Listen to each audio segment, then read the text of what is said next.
Olá, tudo bem? Tem algumas pessoas entrando. Patrícia acabou de entrar também, já já ela entra aqui e a gente começa.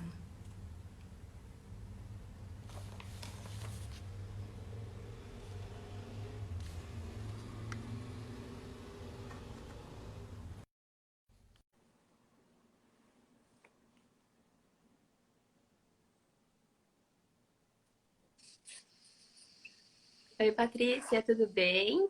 Oi, Juliana, boa noite. Tudo jóia? Tudo bem, tudo jóia. Bom, primeiro eu queria agradecer de você ter aceitado o convite de participar aqui e esclarecer algumas informações sobre superdotação, altas habilidades. A Patrícia, ela é psicóloga, assim como eu. Quer contar um pouquinho de você, Paty, para todo mundo? Vou lá. Obrigada pelo convite. Um prazer enorme fazer essa live com você.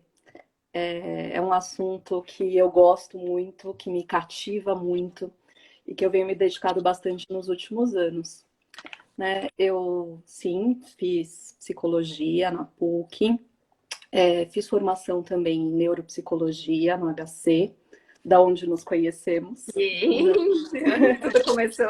Onde tudo começou, fiz a minha especialização em neuropsicologia, depois fiz uma segunda parte da especialização em reabilitação neuropsicológica na Unifesp, e venho atuando como psicóloga e neuropsicóloga desde então no meu consultório.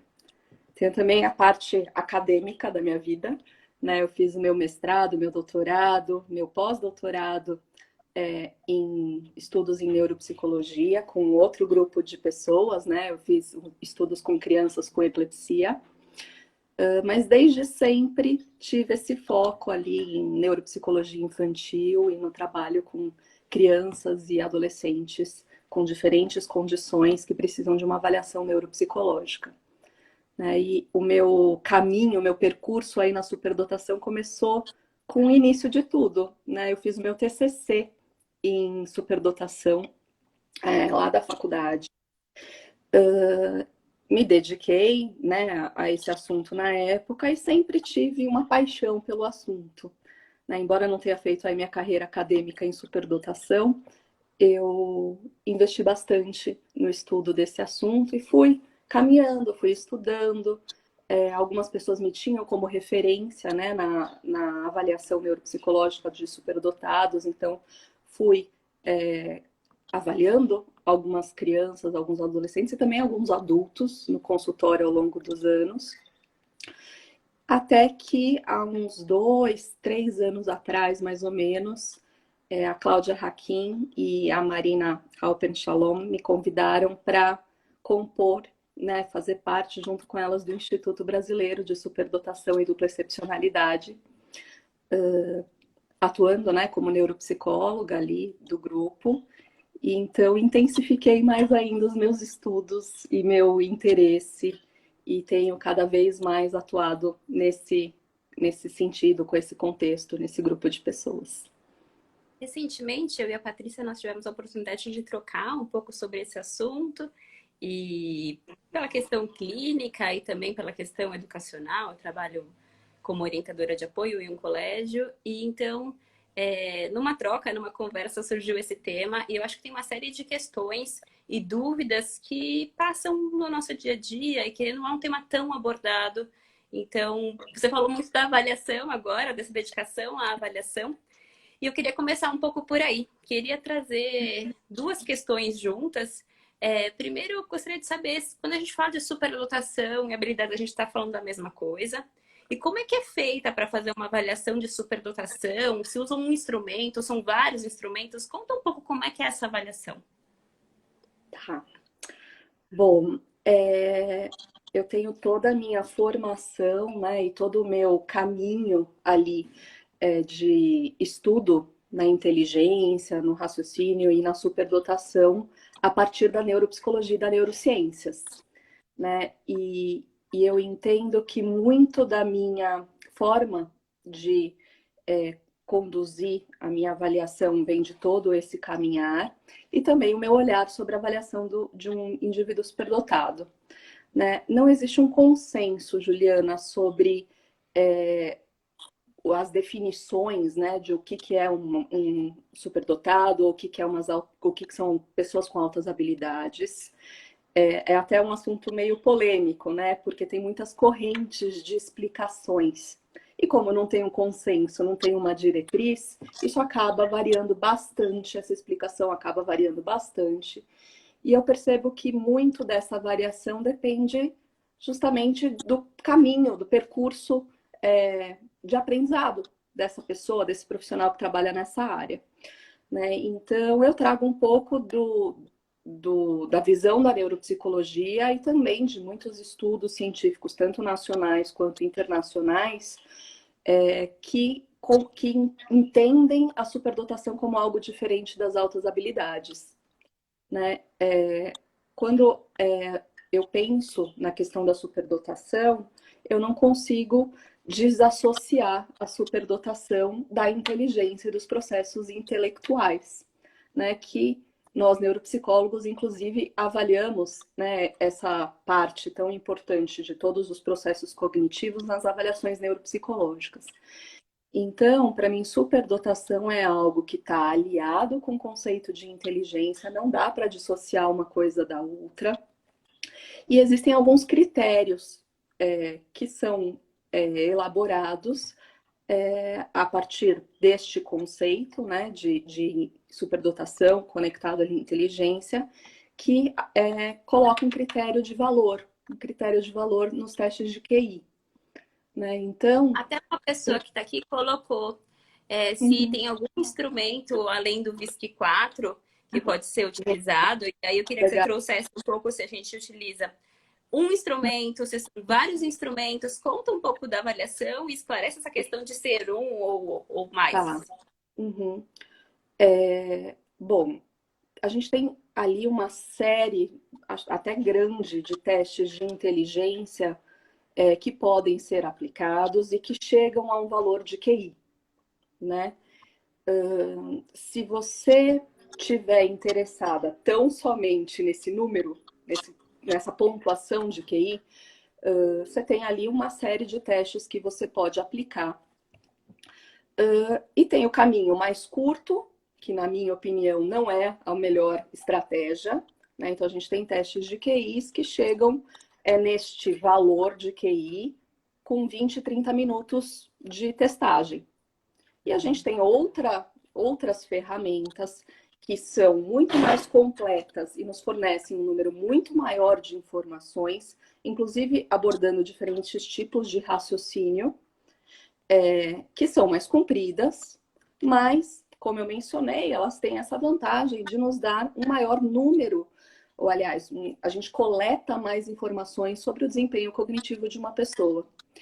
E eu estava falando da superdotação, desculpa, só um minutinho, só vou completar meu pensamento.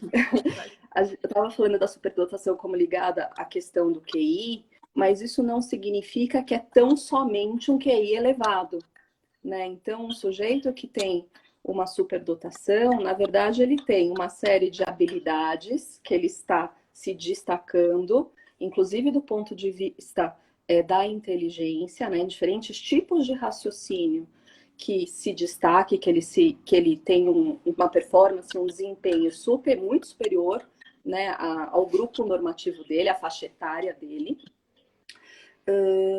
Então, não é só um valorzinho de QI que você vai usar. Tem uma série de informações que é importante que você saiba sobre esse indivíduo que vai nortear esse diagnóstico da superdotação ou não. Então, não é só, na minha opinião, um teste de QI e muito menos um teste de QI rapidinho, como 20, 30 minutos, que vai fazer com que você faça esse diagnóstico da superdotação. Você precisa de um número muito maior de informações além do valor de QI. Eu vou querer saber quais são essas outras informações, mas antes disso, surgiu uma pergunta aqui, que é de uma mãe que tem um filho que fez uma avaliação há 5 anos. Ela trouxe se há necessidade de uma reavaliação, no caso de uma avaliação para superdotação. Acho que essa é uma dúvida que surgiu. E aí depois eu quero que você me traga um pouco quais são essas outras informações que são importantes também nessa avaliação. Tá. Quando alguém vem para uma avaliação neuropsicológica, seja para superdotação, seja para qualquer condição, existe uma demanda, ela está indo fazer essa avaliação neuropsicológica por alguma razão, né? Então, essa mãe desse filho que já teve um diagnóstico prévio há 5 anos atrás, né, de uma superdotação, em teoria, não precisa de um segundo exame para reconfirmar a superdotação do filho. Qual situação que ela precisaria de uma nova avaliação? Se, por exemplo, eles estivessem pensando em medidas educacionais diferenciadas para esse aluno, né, no contexto escolar, por exemplo, e aí 5 anos de diferença entre as duas avaliações é bastante tempo, né? Provavelmente essa criança já mudou, inclusive, de ciclo pedagógico, né? Então, talvez seja interessante refazer a avaliação. Uma outra razão que poderia levar essa família a refazer a avaliação é se, por exemplo, essa criança estiver apresentando alguma dificuldade, alguma questão, alguma alteração de comportamento, né? Então, tem que ter uma questão que leva à avaliação neuropsicológica. Refazer uma avaliação para confirmar a superdotação não faz sentido, não é necessário. Talvez isso surja quando tem o questionamento da manutenção ou de uma aceleração de série. Eu percebo que isso é comum para a gente olhar como é que está a criança naquele momento, como é que dá a interação. Então, agora eu vou perguntar. Me traz um pouco daquelas outras informações que são importantes e aí se posiciona com relação ao que você pensa sobre manutenção e aceleração no caso de crianças superdotadas. Tá. Então, vou contar um pouco para você que informações que são agregadas além daquele teste de QI, que eu uso numa avaliação neuropsicológica em que eu estou investigando uma pessoa com uma possibilidade de um quadro de superdotação, né? Então, eu tenho, além ali dos meus testes neuropsicológicos e da questão da pontuação ali que é gerada a partir dos testes neuropsicológicos, tudo começa com uma anamnese, tudo começa com uma entrevista inicial que é feita com os pais, onde eu coleto uma série de informações que vão ser importantes sinalizadores para mim se de fato é um quadro de superdotação. Então, eu acho importante perguntar sobre marcos do desenvolvimento neuropsicomotor, né? Com quantos anos começou a falar, com quantos anos começou a andar, foi precoce, não foi precoce? Outras perguntas que são importantes para mim e que podem acontecer com frequência com crianças superdotadas. Como é que foi ali a inserção no ambiente escolar? Teve muita facilidade para aprender alguma coisa? Qual é o ritmo de aprendizagem dessa criança? De repente, é uma criança que aprendeu a ler, ou aprendeu uma língua, ou aprendeu alguma habilidade numérica muito precocemente, às vezes nem foi ensinado na escola, ou nem foi estimulado pelos pais. Então, estou dando algumas, né, informações que eu vou rastreando na anamnese, muitas outras, né, mas só para servir como exemplo de informações que são importantes que a gente colete, nós neuropsicólogos coletemos na parte da anamnese, na entrevista inicial dos nossos pacientes, e não só pacientes, né, nossos clientes, que vão nortear um pouco essa pergunta de se de fato tem uma superdotação ou não. Também é muito importante eu saber como é que está essa criança na escola, né? Tem muita facilidade de aprendizagem? É geral? É em muitas matérias? É numa matéria específica? Né? Como é que é o comportamento desse aluno em sala de aula? E isso, claro, eu estou perguntando para os pais, mas eu também, em algum momento, vou entrar em contato com a escola, ou vou querer ver relatórios da escola, vou querer ter algum contato para também fazer essas perguntas, né, para a equipe que trabalha com esse aluno, né? Então, eu vou juntando uma série de informações na entrevista inicial que vão ser importantes para mim. Além disso, eu sempre peço para ver boletim histórico escolar, né? Tanto do ano atual que o aluno está, quanto de anos anteriores, porque para mim é importante ver como é que é esse desempenho acadêmico ao longo do que mais que eu avaliação neuropsicológica. questões que eu tenho comportamentais são todos os importantes. testes de inteligência, todas as habilidades de raciocínio sendo. E eu gosto sim do VISC 4 para crianças,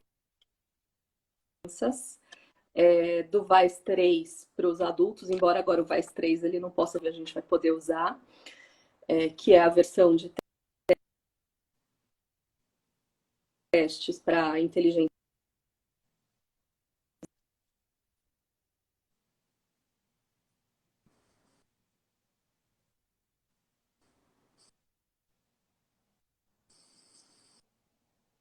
Teve uma questão com o sinal. Ju? Melhorou?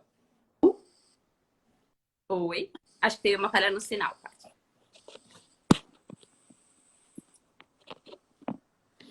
Pessoal, vocês me escutam? Tô te ouvindo. A imagem ainda tá congelada.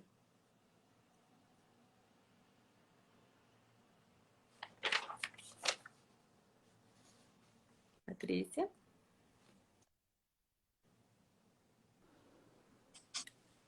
Oi, Ju.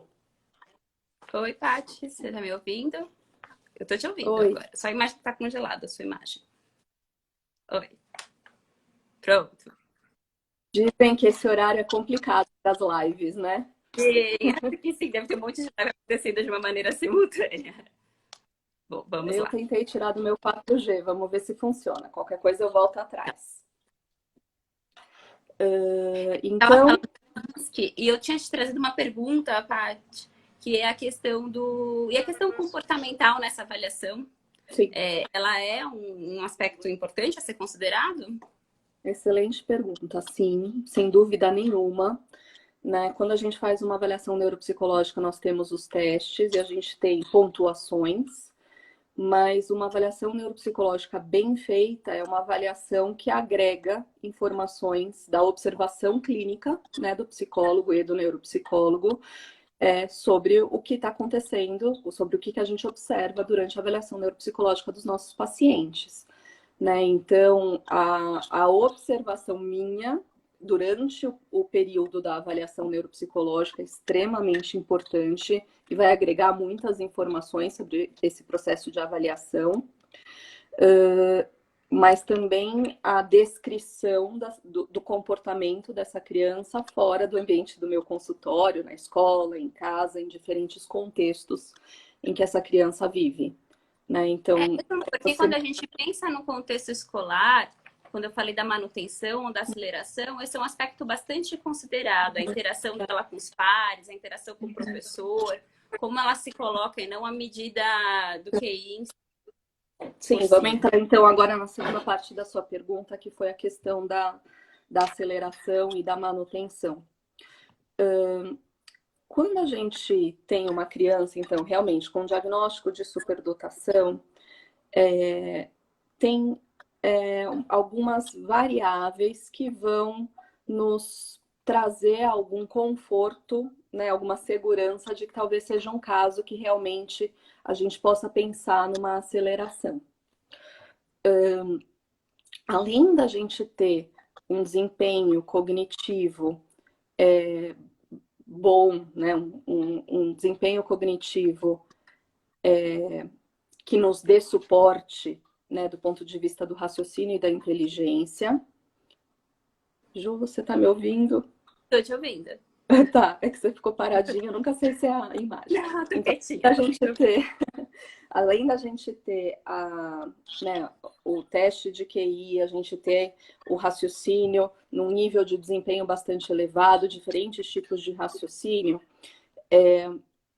a gente tem outras funções cognitivas que também são investigadas numa avaliação neuropsicológica de um caso que está sendo pesquisado a possibilidade de aceleração de série, que vão ser super importantes para servir de suporte para o raciocínio e para a inteligência desse indivíduo. E se elas não estiverem funcionando ou dando este suporte adequado que a gente imagina que seja necessário, talvez seja um caso para se estudar com um pouco mais de cuidado sobre a aceleração. Tem outras situações que a gente também vai pensar nisso, mas estou falando um pouco da avaliação e depois a gente fala de outros fatores.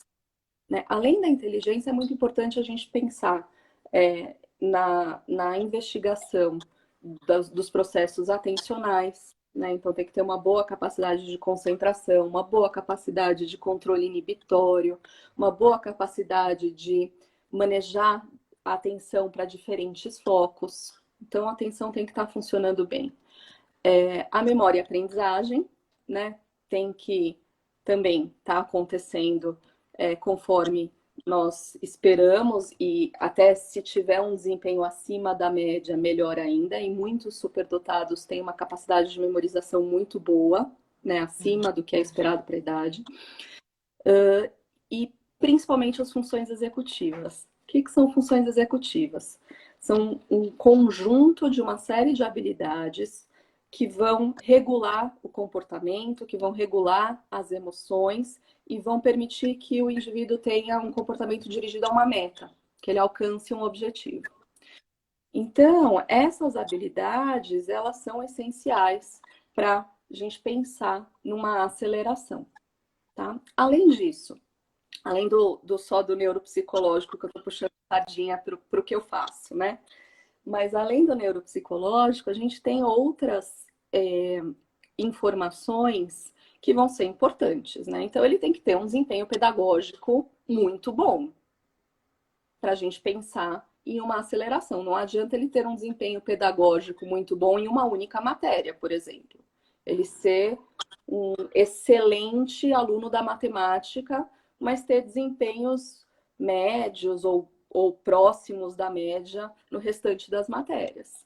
Né? Esse é uma situação em que a gente não vai pensar numa aceleração, né? Porque talvez ele até tenha um desempenho muito bom para matemática e acompanharia a próxima turma na matemática, mas possivelmente ele ia penar ali com as outras matérias, com as outras disciplinas, tá? Que mais que a gente pode pensar em motivos para não aceleração? Bom, a dupla excepcionalidade é algo Sim. para ser investigado. Ela não é Explica um pouco o necessária. conceito da dupla excepcionalidade. Acho que é um conceito muito válido para pensar. Tá. Só antes da gente falar da dupla excepcionalidade, tem uma pergunta bastante prática aqui, que é se a Tá. gente está numa sala de aula e tem uma situação aquela situação do aluno que responde muitas perguntas que o professor faz. E aí eles fazem um combinado do aluno não responder tantas perguntas para que o restante da classe possa participar também. Achei interessante porque, de fato, é uma coisa comum, a gente escuta muito. Isso pode ser, de alguma maneira, prejudicial para o aluno?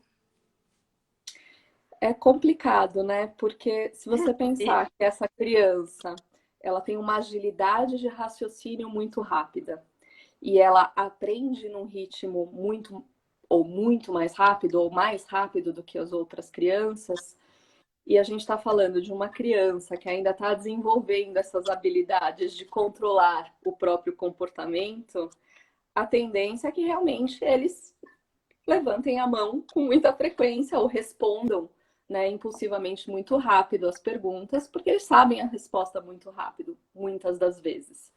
Né? Então, ensinar essa criança a dar a vez para os amiguinhos e tentar segurar um pouco essa resposta, a gente acaba fazendo esse tipo de orientação para a criança para tentar ajustar um pouco mais ali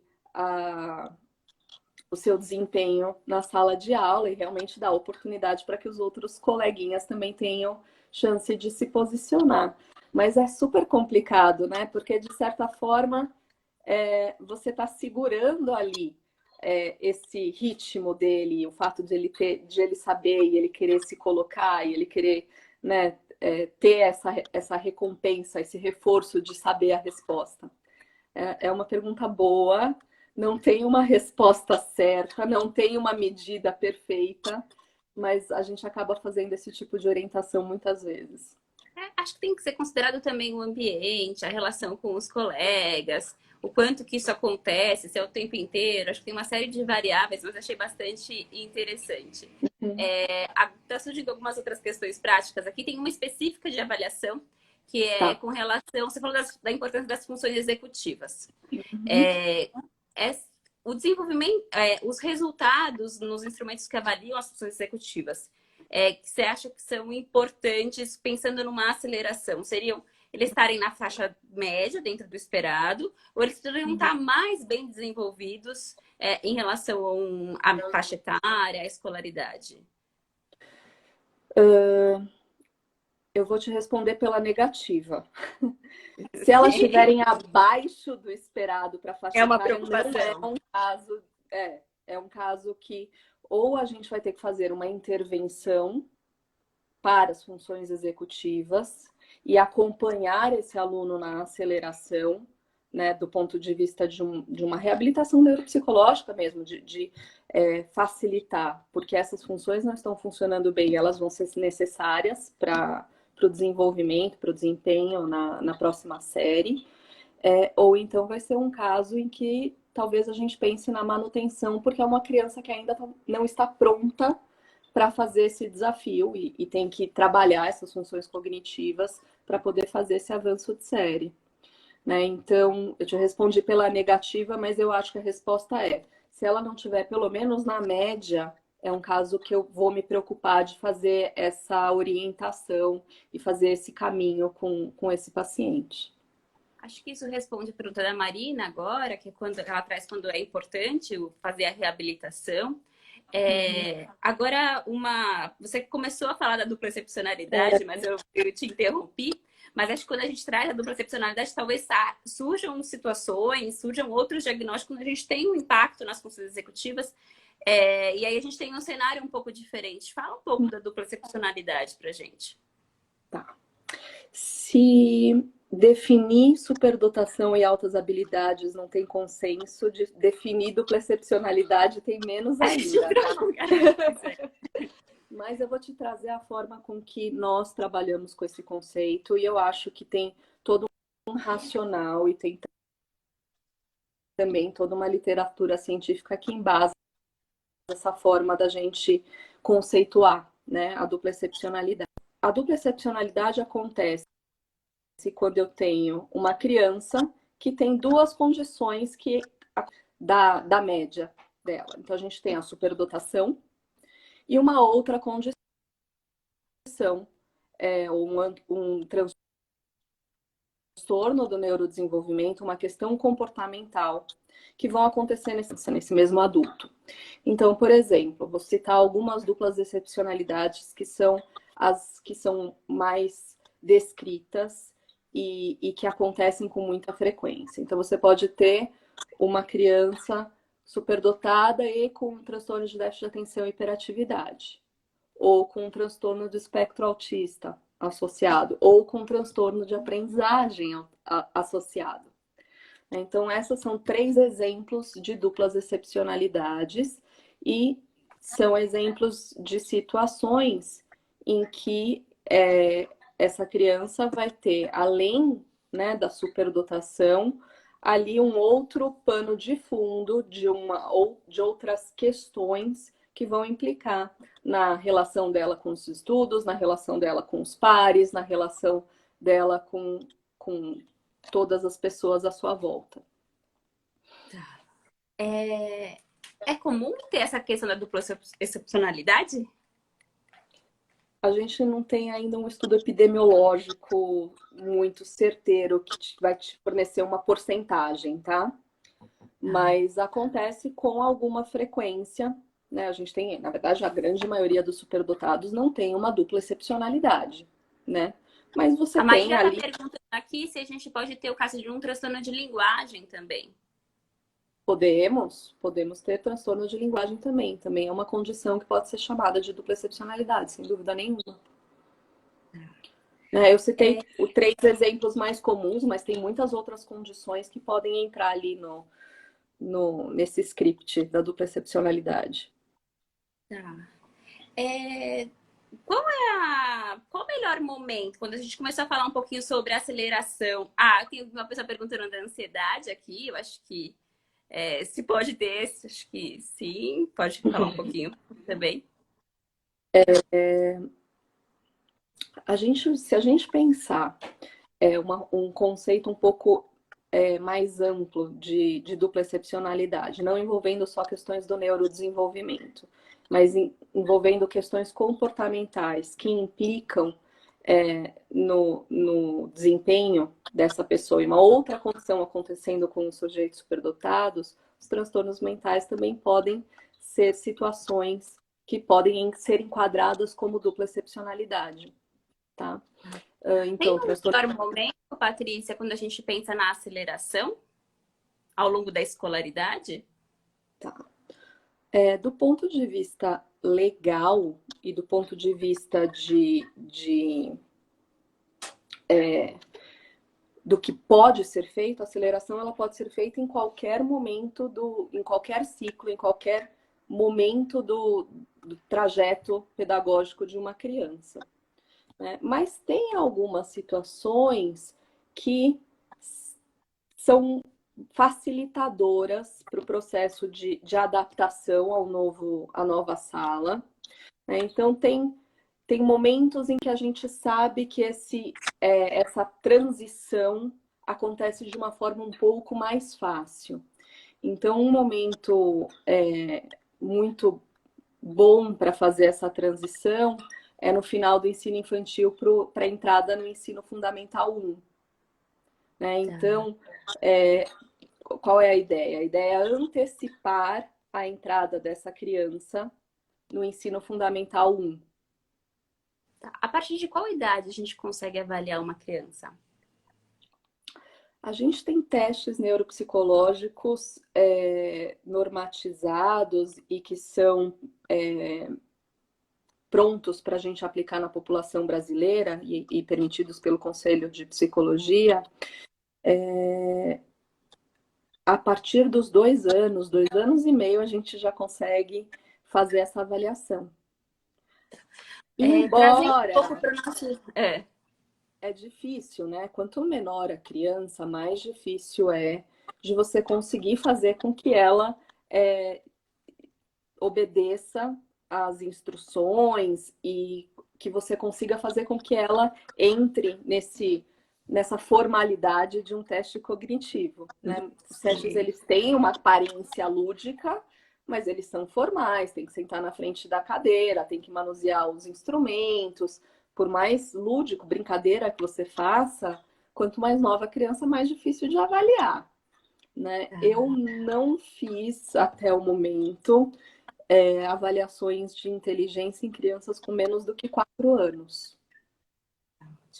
Eu vou trazer uma questão do dia a dia escolar, que é o que o meu professor pode observar no aluno? Quais são os indícios que apontem que tem uma luz que cria essa pulguinha? Será que ele tem uma superdotação? Normalmente esse é um encaminhamento que vem só das famílias, isso pode vir da escola também. E tem uma pessoa aqui trazendo a questão se tem alguma relação da superdotação com a disgrafia. Acho que você pode, essa é uma questão bem pontual, talvez você possa começar por aí, mas me traz um pouco do meu olhar, acho que é tão importante escola e talvez seja rico para as pessoas que estão aqui ouvindo. Super bacana. É um mito pensar que os pais sempre sabem que o seu filho é superdotado.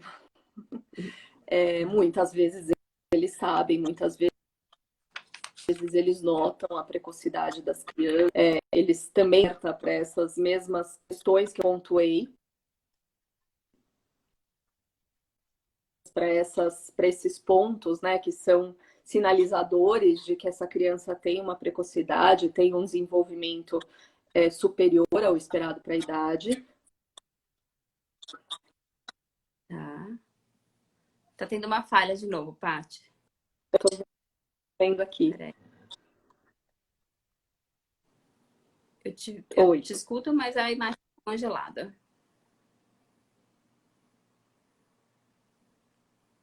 Voltou. Eu não te escuto e não te vejo. Peraí, que eu acho que tá voltando. Oi, Ju. Foi agora, aqui, né? voltou, tá? Tá, aqui também. Então, eu estava falando que nem sempre são os pais que levantam a bandeirinha de que aquela criança pode ter uma superdotação. às vezes, essa sinalização vem sim da escola, né? Já tive a oportunidade de acompanhar alguns casos em que foi a escola que notou algumas características e chamou os pais para, né, pontuar essa série de informações e até indicou para avaliação neuropsicológica. Tá? Então, que situações que um professor em sala de aula pode estar atento, né? E pode sinalizar que aquela criança tem uma superdotação. Normalmente são crianças que se destacam, né? São crianças que têm uma facilidade maior de aprendizado, são crianças que têm um ritmo mais rápido, né? O professor em Tá. sala de aula saca que ele pega, né, as informações, que ele aprende rapidamente e que ele precisa de um menor número, né, de estímulos, de práticas, de treino para adquirir o conceito, para adquirir o conteúdo. Normalmente a criança, né, ela é aquela que tem sempre levanta a mão, que sempre se coloca. Eu estou fazendo uma generalização, não são todas as crianças superdotadas que têm essas características, mas essas características são muito frequentes, né? São crianças que têm realmente pensando na criança que tem a superdotação e não é um duplo excepcional, né? Tem uma superdotação pura e simples. Ela se sai bem, normalmente ela tem um currículo acadêmico bom, né? Ela tem um desempenho acadêmico de destaque. Muitas vezes é num grande número de matérias, não é numa matéria só. Então, são uma série de informações que vão alertando o professor de que aquela criança ela tem um desempenho superior ao restante da turma, ao restante da sala. Patrícia, mito ou verdade? Alunos superdotados têm uma dificuldade maior em interação social? Mito. Adoro essa pergunta. Mito, né? Não há uma boa razão ligada à superdotação para que uma criança tenha dificuldades de interação social. O que pode acontecer, e aí tem a ver com o contexto em que essa criança está, né? Você pode ter uma criança superdotada que está numa sala de aula com crianças que não têm características em comum, que não têm, né, fatores de identificação, coisas que interesses parecidos, e essa criança pode não conseguir entrar no grupo por uma diferença de interesses, uma diferença do seu jeito de ser, né? A questão não é que ela tem uma dificuldade de socialização. Se você colocar ela com crianças que têm o mesmo interesse que o dela, que têm o mesmo nível intelectual que ela, não tem por que essa criança não se sair bem. A gente não pode dizer que ela tem um problema de interação social, um problema de adaptação social. A questão é que você se relaciona com pessoas que são parecidas com você, que têm interesses que você, que gosta das mesmas coisas que você. Se você está numa sala ou num ambiente e não existem essas pessoas, você não vai se adaptar, independente se você tem superdotação ou não. Correto? Sim, lógico. Né? Surgiu já mais uma Então, vez aqui, Patrícia, uma pergunta também, que depois você puder trazer, quando você apresenta atividades diferenciadas, na proposta de um enriquecimento curricular, se isso não pode fazer com que ela se sinta diferente do grupo, de ser algo que gera um incômodo frente aos colegas, à sala. tá. Lembrei só da pergunta da disgrafia. Ah, é A verdade, é verdade. disgrafia é um transtorno de aprendizagem, um transtorno específico de aprendizagem. Tá. Mas não necessariamente eles estão associados. Desculpa, aqui deu uma falhada. Fala de novo. Não necessariamente existe essa associação, essa relação direta, disgrafia, superdotação. Não, de forma nenhuma. A disgrafia, ela é um transtorno de aprendizagem com características específicas, com critérios específicos. Ela é diferente de letra feia. São coisas diferentes. Peraí, né? letra feia é comum? Já que você trouxe essa questão.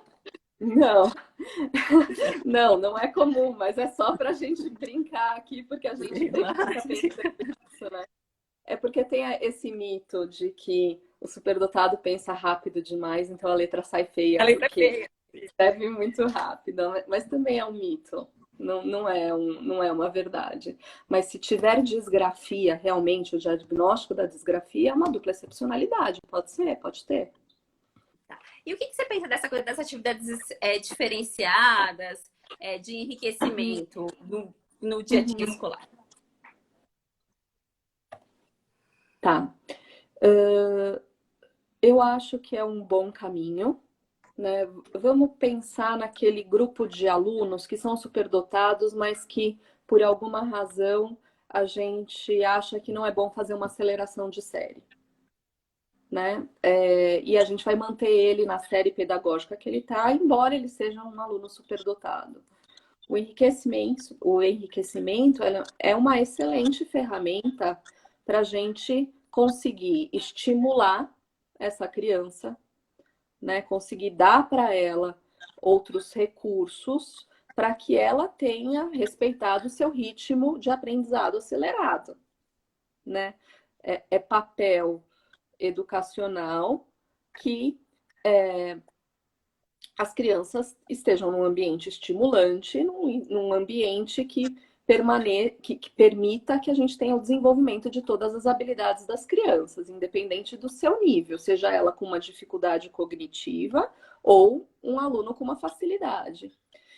Então, a gente pensar em estratégias de enriquecimento são boas ferramentas para a gente promover ali essa possibilidade da gente estimular essa criança, desenvolver as habilidades dessa criança e, né, favorecer que ela tenha que ela aproveite o ambiente de ensino, inclusive com as suas particularidades, com as suas especificidades e com os seus ritmos.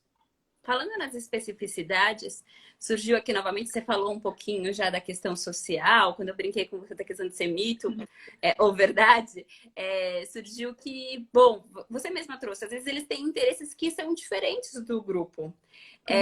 Mas como ajudar se ele não consegue interagir, se ele não compartilha dos mesmos interesses? Como é que eu posso fazer se ele se isola porque ele não tem interesse no similar aos pares na sala de aula?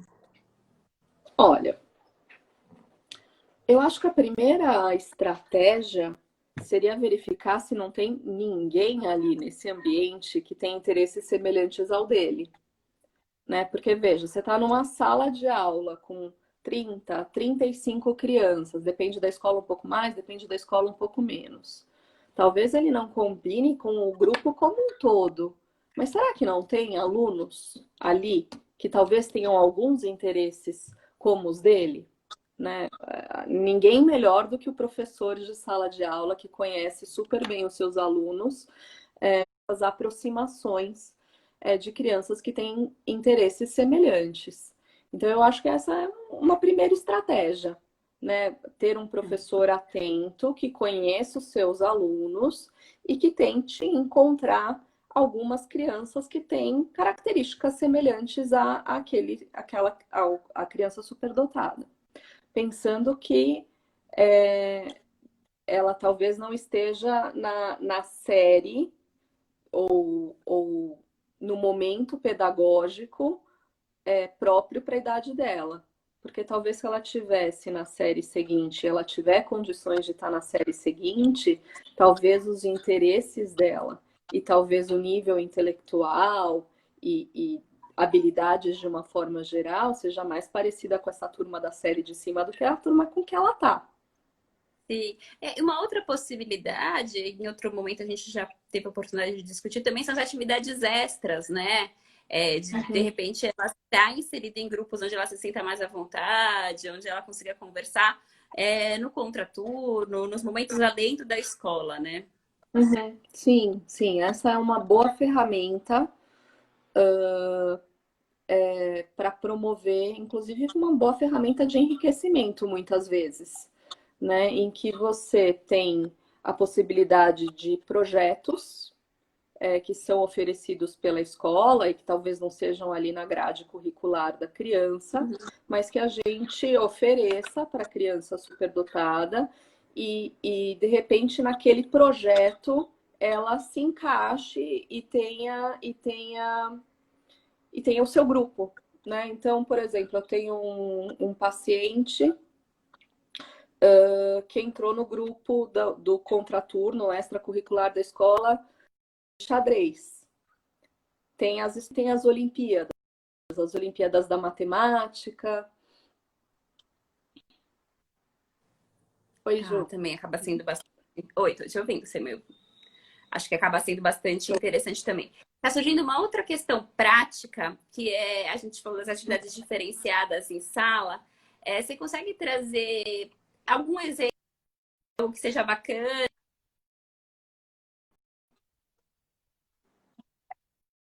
Sugestão que você dá para a escola de uma criança superdotada?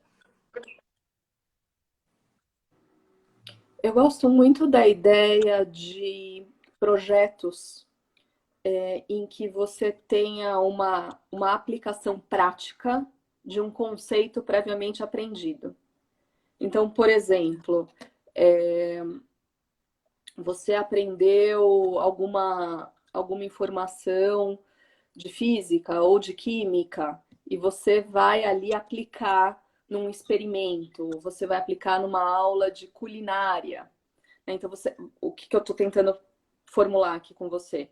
Você vai pegar um conceito teórico aprendido nos livros didáticos, nas aulas didáticas, e você vai favorecer que aquele aluno desenvolva um instrumento, desenvolva um experimento, enfim, que ele aplique aquele conceito de uma forma prática, que ele crie um projeto, a partir de um projeto de pesquisa, a partir de repente, uma relação com um tutor que vai acompanhar ele fazendo, por exemplo, que ele teve em sala de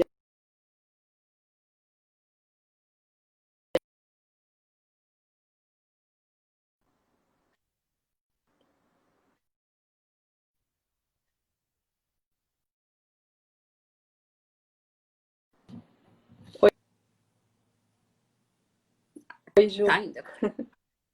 Pronto. Então, que ele Então, aplique, né? Ele aplique o conceito numa.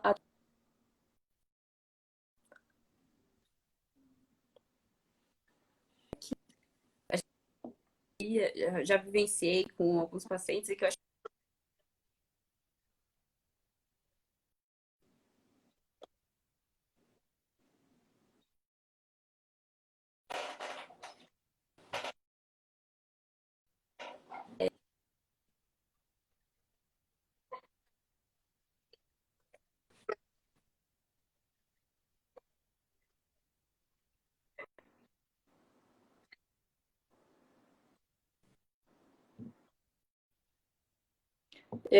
Tá tudo anotadinho.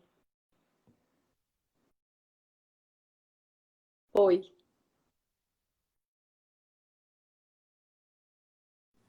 sim ou não? Tá, eu tô te ouvindo bem, você também? Eu tô te ouvindo. Então Tô. tá. Bom, Faz essa tem, pergunta. eu trouxe a questão da possibilidade do próprio aluno ser um tutor. E tem uma Uhum. coisa veio uma pergunta aqui que eu acho que ela é muito ampla, mas eu vou trazer, que é: os colégios estão preparados para alunos superdotados?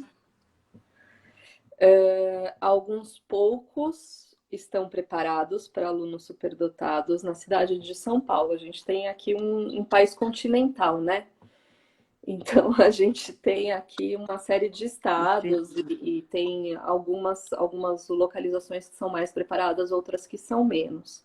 Falando da nossa realidade na cidade de São Paulo, que é onde a gente vive, tem alguns colégios que estão mais preparados para fornecer ali um ambiente pedagógico estimulador, estimulante para o aluno superdotado. Muitos colégios, infelizmente, ainda não estão, né? E muitos colégios acabam aprendendo o que fazer ou recebendo, né, essa informação e aplicando o conhecimento na hora que aparece um aluno superdotado na sala de aula, né? Aqui eu Então, acho que a gente entra na questão do desafio do trabalho com a diversidade, né? Até tinha uma questão que é, poxa, por que que os alunos com superdotação, do ponto de vista legal, são considerados alunos com necessidades educacionais especiais? eles têm necessidades educacionais especiais, né? Se você pensar assim, se você tem um grupo normativo, um grande número de crianças que são parecidas do ponto de vista de cognição, são parecidas no ritmo de aprendizagem, requerem instruções e uma repetição de quantidade de instruções parecidas, e você tem crianças, quer porque se destacam, quer porque têm dificuldades, que não respondem nesse mesmo padrão que esse grupo normativo, né? Essas crianças, elas vão precisar de um ambiente educacional diversificado. Elas vão precisar de medidas que são medidas que vão ser promovidas para essas crianças, que é diferente do que é o padrão, diferente do que é o comum, porque elas têm necessidades diferentes do que é o comum. Então, os superdotados têm necessidades diferentes do que é o comum. Eles têm ritmos diferentes de aprendizagem, como eu falei antes, eles têm formas de aprendizagem diferentes, muitos são muito mais autodidatas, pegam mais rápido, pesquisam mais, aprofundam mais, buscam informação fora do ambiente da escola. Então, sim, eles são um grupo que requer uma atenção especial, né? É incorreto a gente pensar só no outro lado da escala, né? As crianças que têm dificuldades e precisam ser incluídas por conta da dificuldade. Acho que a visão que eu tenho das várias escolas com quem eu convivo por conta dos meus pacientes, superdotados e não superdotados, é que existe um movimento muito bacana que vem acontecendo mais, sei lá, na última década, de ampliar toda a formação e atualização dos professores para a inclusão dos alunos com necessidades especiais por dificuldades cognitivas. Né? Quando a gente começou a fazer a avaliação neuropsicológica, lá X muitos anos atrás, não vou falar quantos, a gente tinha ali ainda as escolas ainda estavam patinando sobre essas medidas de inclusão para os alunos que tinham dificuldade, né? Hoje em dia a gente já tem isso é muito mais fácil conversar com uma orientadora pedagógica de uma criança que tem só transtorno de déficit de atenção e hiperatividade e conversar sobre medidas de inclusão para essa criança. Os professores estão preparados, né? Agora, para a superdotação, muitas vezes não, né? Ainda a gente está nesse caminhar, né? Em que a educação, as escolas, elas estão se atualizando, estão aprendendo, estão adquirindo conhecimento, né? Então a gente ainda tem um pouco de dificuldade nessa conversa. Algumas escolas é mais fácil, outras é menos, né? E é um caminho, né? Acho que não existe uma receita, acho que uma criança superdotada não é igual a outra. Quando a gente fala da diversidade, quando veio o comentário com relação às escolas, acho que uma coisa importante é a abertura, a disponibilidade para essa formação, o interesse. Acho que trabalhar numa equipe, a família, o profissional, a escola, isso torna todo o processo muito mais fácil. Acho que ter essa abertura é um bom fator para ser considerado nessa escolha. Sem dúvida, é uma parceria com vários braços, né? E é isso que vai fazer com que essa criança se desenvolva da melhor forma possível, né? Até voltando na questão da aceleração, às vezes a gente faz a aceleração ou a gente pede a aceleração sem ter o apoio da escola. Mas não é o mundo ideal. O mundo ideal é que a gente tenha uma escola que também concorde com esse processo e também veja que essa criança pode aproveitar esse avanço e que dê suporte para fazer essa transição. De uma Né? maneira mais... Sim, e facilite esse processo. Né? Ofereça conteúdos do ano letivo que a criança vai pular, por exemplo.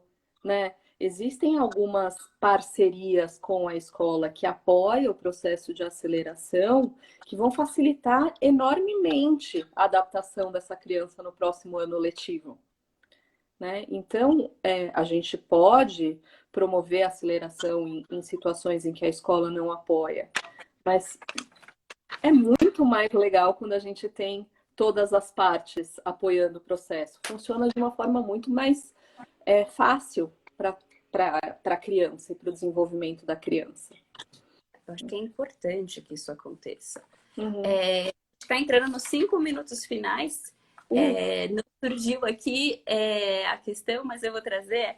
E se a gente tem uma situação onde tem uma criança, um adolescente que tem uma habilidade específica mais bem desenvolvida, por exemplo, tem uma facilidade muito maior em raciocínio lógico, mas as outras habilidades não. A gente está falando de uma situação de superdotação? Podemos estar falando de uma situação de superdotação? Na forma com que eu concebo a superdotação, em que ela é esse conjunto de habilidades do raciocínio mais desenvolvido, só o raciocínio lógico não é o suficiente para a gente nomear uma criança como superdotada. Tá? Mas, de novo, é aquela fatia do assunto que é super polêmica. Tem muitos conceitos diferentes. E há quem nomeie essa situação como uma alta habilidade e como algo que é um sinônimo de superdotação. Não é a forma com que eu entendo o assunto, tá? Mas tem quem nomeie dessa forma. Para mim, não é uma superdotação, é uma habilidade específica, né? É uma facilidade, um destaque numa habilidade cognitiva específica, que tem que ser favorecida, tem que ser estimulada. Essa criança pode receber estímulos e deve ser estimulada nessa área de destaque, mas não é uma superdotação. Nós estamos entrando no minuto final. Tem algumas perguntas aqui que não foram respondidas, tem uma questão específica com relação à aceleração de uma matéria. Todo esse material vai ficar armazenado e vai ser publicado no IGTV, não sei como é que chama. Acho. Mas vocês vão poder ter acesso. E aí, Patrícia, eu vou pedir, se você tiver disponibilidade, você dá uma olhada nas perguntas. De repente, no vídeo mesmo, nós esclarecemos algumas dúvidas. Fiquem à vontade, se vocês tiverem alguma outra questão. Acho que a gente começa uma conversa aqui que não termina, não esgota. E talvez surjam outras dúvidas enquanto mãe, enquanto educador, na sala de aula. Então, a gente abre essa porta e fiquem super à vontade. Eu queria agradecer, Patrícia, a sua disponibilidade em estar aqui conversando, abordando um tema ainda com tantas polêmicas, né? Eu vi em alguns momentos com tantas divergências, mas tão importante para o dia a dia e de acrescentar mesmo informações que são válidas e que não são tão abordadas ainda. Eu te agradeço, foi uma delícia conversar sobre isso com você e sim, estou à disposição. A gente pode depois rever as perguntas, tentar responder aquilo que a gente não conseguiu abordar aqui na nossa conversa. E as pessoas também podem me procurar. Tem agora o meu Instagram, eu estou à disposição. Vai ser um prazer continuar falando sobre esse assunto que eu adoro. Quem sabe, Obrigada. você viu aqui, façam a parte 2, quem sabe num outro momento a gente não engata uma conversa. Surgirem muitas perguntas, a gente pensa com todo carinho.